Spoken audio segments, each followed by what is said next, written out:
जो लोग ईरान के युद्धपोत पर अमेरिका के हमले को लेकर सवाल उठा रहे हैं, वही लोग सिविलियन शिप्स पर ईरान की सेना के हमलों की बात नहीं करते। अब आप ये देखिए, आज बहुत सारे लोग ये कह रहे हैं कि हमें ईरान की मदद करनी चाहिए, हमें ईरान के इस वॉरशिप की रक्षा करनी चाहिए थी, और वो इस बात पर सवाल उठा रहे हैं कि अमेरिका हमारे इलाके में आकर ये हमला कैसे कर सकता है। लेकिन ये लोग ये सवाल नहीं उठाते कि जब ईरान के आसपास स्ट्रेट ऑफ हॉर्मूज पर जो सिविलियन शिप्स जा रहे हैं, तेल लेकर जो शिप्स जाते हैं या दूसरा सामान लेकर जाते हैं, उन पर जब ईरान हमले कर रहा है निहत्थे लोगों पर, उसके बारे में कोई कुछ नहीं कहता। अब अगर ईरान ये कर रहा है, ये युद्ध है, इसमें ईरान पर भी हमले होंगे और अमेरिका पर भी हमले होंगे। भारत की विदेश नीति में सबसे पहले देश के 146 करोड़ लोगों का हित है, और ईरान कभी भी हमारा ना तो पार्टनर रहा है, ना ही कभी भी हमारा गहरा दोस्त रहा है। हम ईरान से तेल जरूर खरीदते थे, लेकिन वो एक बिजनेस डील थी। हम ईरान को पैसा देते थे और ईरान उसके बदले में हमें तेल देता था, और वो तेल हम इसलिए खरीदते थे क्योंकि हमारा और हमारे देश के लोगों का उसमें फायदा था। लेकिन ईरान के supreme leader Ayatollah Ali Khamenei ने न जाने कितनी बार भारत की आलोचना की है। जम्मू कश्मीर पर तो उन्होंने कभी भी भारत का साथ नहीं दिया।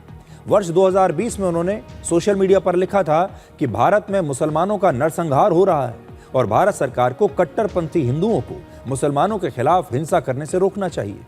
इससे पहले अगस्त 2019 में भी खामनेई ने कश्मीर से धारा 370 हटाए जाने का विरोध किया था। उन्होंने लिखा था कि वो कश्मीर में मुसलमानों की हालत को लेकर चिंतित हैं और धारा 370 हटाए जाने के बाद कश्मीर के मुसलमानों के साथ अत्याचार और उत्पीड़न बढ़ेगा। ये विचार थे खामनेई के। और आज भारत में वो सारे लोग जो ईरान को लेकर बड़े चिंतित हैं, जो ये कहते हैं कि भारत ईरान के लिए कुछ करता क्यों नहीं, चुप क्यों है, पहले ये तो देखिए कि ईरान ने भारत के लिए क्या किया है। आयतुल्लाह खामनेई ने भारत के लिए क्या किया है, भारत के बारे में उनके क्या विचार थे, जम्मू कश्मीर के बारे में उनके क्या विचार थे।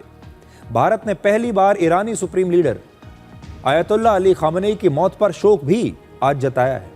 और अमेरिका और इजराइल के हमले में 28 फरवरी को आप जानते हैं खामनेई की मौत हो गई थी।